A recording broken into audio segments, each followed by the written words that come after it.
রোজাদার ব্যক্তির জন্য দুইটি সময়, যে সময় নাকি খুশির সময়। অর্থাৎ মানুষ যখন রোজা রাখে সেই রোজাদারের জন্য দুইটি খুশির সময়।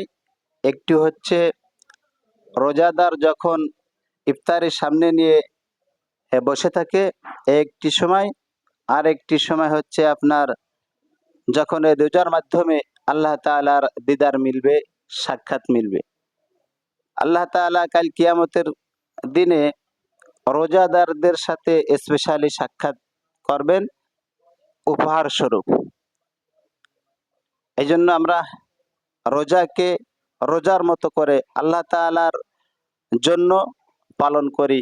রোজা অবস্থায় সদা সর্বদা সবসময় সব পয়সা কাছ থেকে পৃথক থাকি, যাতে করে যে আমলের মাধ্যমে, যে রোজার মাধ্যমে আল্লাহ তাআলার দিদার মিলবে, মিলানো যায়, সেভাবে আমরা রোজাকে পালন করার চেষ্টা করি। আল্লাহ তাআলা কবুল করে নিক।